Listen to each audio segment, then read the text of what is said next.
नमस्कार, मैं श्यामगिरी। आप देख रहे हैं टीवीटीएफडी इंडिया। टीवीटीएफडी इंडिया में आप सभी दर्शकों की स्वागत कि बंगाल में ममता से मुलाकात किया अखिलेश ने, हुई अहम बातचीत। ममता बनर्जी ने अखिलेश यादव से मुलाकात की। अखिलेश पहले ही बोले थे, उन्होंने प्रेस कॉन्फ्रेंस में भी कहा था ममता बनर्जी ने कि अखिलेश यादव आने के लिए बोले हैं।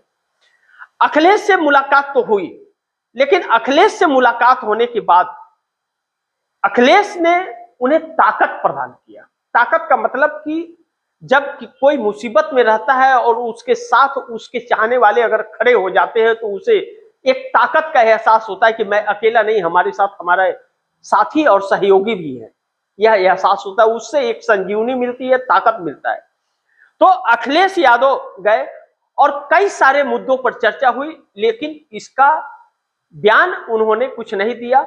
बस चुनाव आयोग के धांधलियों को लेकर के अखिलेश यादव ने कहा कि बंगाल से पहले मैं खुद उत्तर प्रदेश में झेल चुका हूं कि चुनाव आयोग किस तरह करता है, और वही काम बंगाल में भी हुआ। इसकी लड़ाई हम अदालत से लेकर सड़क तक लड़ेंगे। अब ममता बनर्जी इंडिया गठबंधन की हिस्सा है। इंडिया गठबंधन के एक एक घटक दल ममता बनर्जी के साथ खड़े हैं इस मुश्किल की घड़ी में। बस ममता बनर्जी को अब स्टेप लेना है कि सड़क पर उन्हें उतरना होगा और कार्यकर्ताओं के साथ क्या सक्षम हैं। जिस तरह बंगाल के अंदर यह सब कुछ चल रहा है, उससे बहुत कुछ तस्वीरें नजर आ रही है कि क्या हो सकता है। तो इसका भी फैसला ममता बनर्जी को करना पड़ेगा और सुप्रीम कोर्ट में भी लड़ाई लड़नी पड़ेगी। और सुप्रीम कोर्ट से फैसला मिलेगा, उम्मीदें मिलेगी, इंसाफ होगा, इस बात की गारंटी तो नहीं दे सकते। लेकिन अगर सड़क पर जो इंडिया गठबंधन का प्लान है, पूरे कार्यकर्ता के साथ उतरना देश के हर कोने में, अगर यह सफल हो गया तो फिर मोदी शाह और चुनाव आयोग के लिए भी मुश्किल होगा और न्यायपालिका भी प्रेशर में आएगा इंसाफ करने के लिए। टीएमसी और इंडिया गठबंधन की मांग है कि सीसीटीवी फुटेज दिखाया जाए, लेकिन दूसरी तरफ नीतीश कुमार ने अपने बेटे निशांत कुमार को बिहार के सरकार में कैबिनेट मंत्री बना दिया और तीन मंत्रालय दे दिया। 3 मंत्रालय देना यह कहीं ना कहीं यह दर्शाता है कि नीतीश कुमार ने बिहार का विकास तो नहीं किया, बिहार को कंगाल बना दिया, खजाना खाली कर दिया, लेकिन बेटे का विकास जरूर कर दिया। इस बात से इनकार नहीं कर सकते। नीतीश कुमार से इस देश को अलग उम्मीद थी, चंद्रबाबू नायडू से अलग उम्मीद थी, लेकिन वह उम्मीदें टूट गई और नीतीश कुमार अपना विकास करने में सफल हो गए। 25 से 30 फिर से नीतीश का नारा तो नीतीश कुमार ने दिया था। निशांत कुमार ने भी कहा था, मैं उस सरकार का हिस्सा नहीं बन सकता जिसने हमारे पिता के साथ धोखा किया, और डिप्टी सीएम नहीं बने। बहुत उनको कहने पर भी, समझाने पर भी नहीं बने।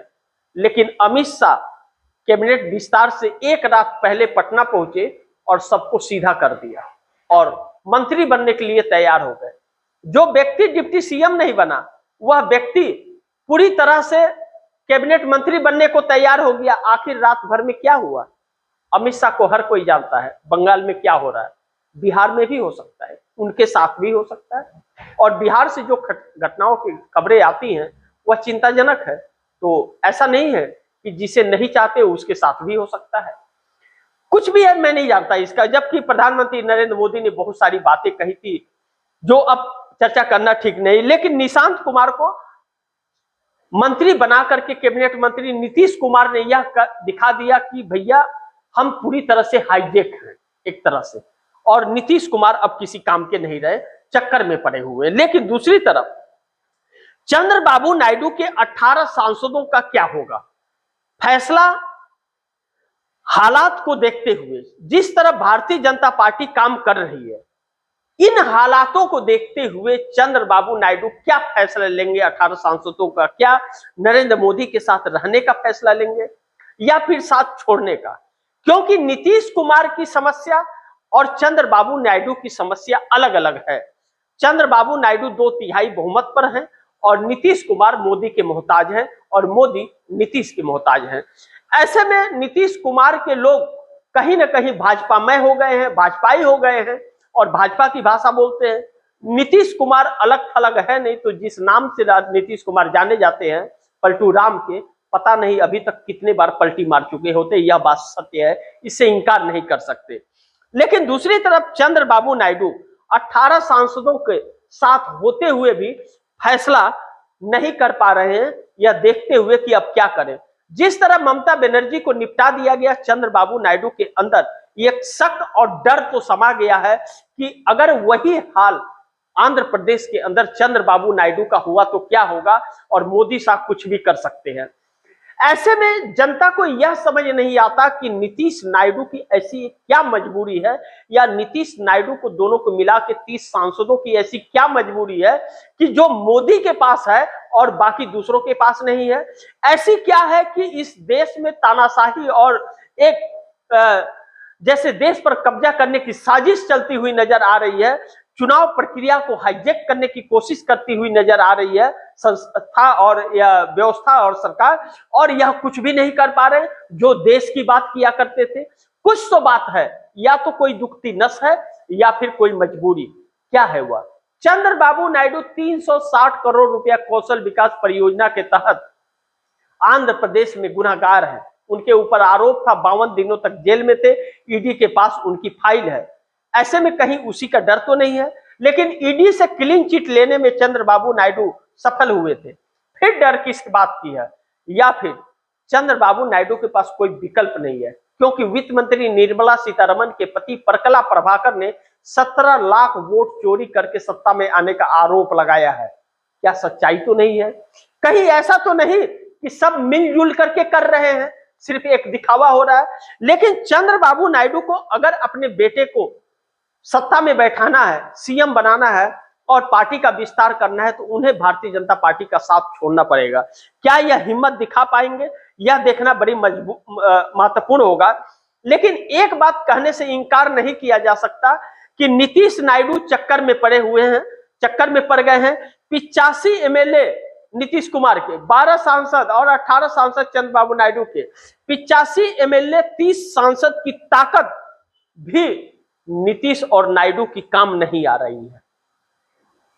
इतनी ताकत जो अगर हट जाए तो 85 एमएलए हट जाए तो बिहार की सरकार गिर जाएगी, भाजपा सरकार नहीं बना पाएगी किसी भी कीमत पर।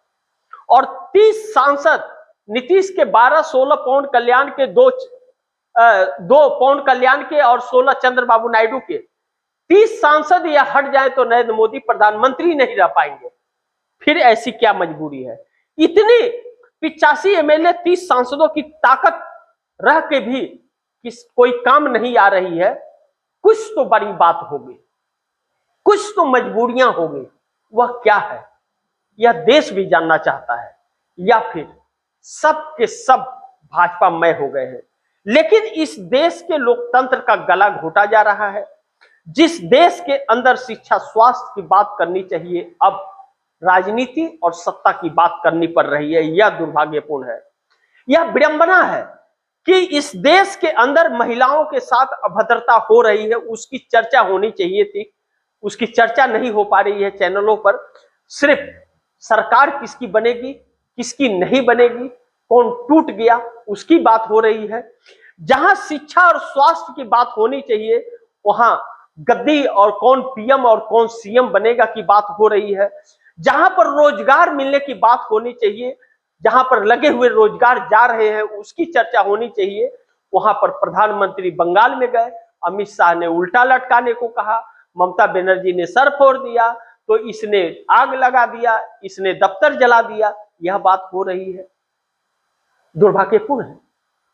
जहां पर महंगाई की बात हो रही है कि महंगाई क्यों इतनी बढ़ रही है, कम होनी चाहिए, वहां पर चर्चा इस बात की हो रही है कि ईवीएम बदल दिए गए हैं चुनाव में और हम सुप्रीम कोर्ट जाएंगे, सुप्रीम कोर्ट अगर नहीं फैसला देता है तो हम इंटरनेशनल कोर्ट जाएंगे। यह चर्चा हो रही है, यह दुखद है। ऐसे में किस पर क्या भरोसा करें और क्या विश्वास करें? जिस तरह से बंगाल से तमिलनाडु तक भाजपा फंसी हुई है, तमिलनाडु के अंदर टीवी के विजय थलपति को के पास 113 विधायक होने के बाद भी राज्यपाल कहते हैं कि यहां परेड कराओ, पहले हमारे पास बहुमत साबित करो, उसके बाद सरकार बनाने का मैं आदेश दूंगा। कौन होते हैं राज्यपाल? क्या किसी कानून में लिखा है? फ्लोर टेस्ट करने के लिए सरकार को कहा जाता है, लेकिन वहां भी तानाशाही चल रही है। ऐसे में अब प्रोटेस्ट की बात चल रही है। सोचिए, भारतीय जनता पार्टी किस कद्र इस देश पर कब्जा कर रही है। भाजपा पूरी फंसी हुई है, चाहे तमिलनाडु हो चाहे बंगाल हो। बंगाल में सारे आरोप लग रहे हैं, लेकिन भाजपा वाले कहीं नजर नहीं आ रहे, जवाब नहीं दे रहे, तोड़ फोड़ में भी व्यस्त है। ऐसे में सुप्रीम कोर्ट के अंदर चुनाव आयोग के ऊपर भी सुनवाई होगा, फैसला मिलेगा, चुनाव आयोग फंस जाएगा, इस बात को लेकर के संशय बना हुआ है। बाकी आप दर्शकों की क्या राय है, क्या सुझाव है, कमेंट बॉक्स में जरूर दीजिएगा।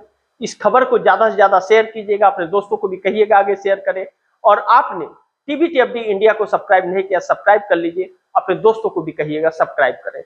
मिलते हैं अगली खबर के साथ, तब तक के लिए नमस्कार।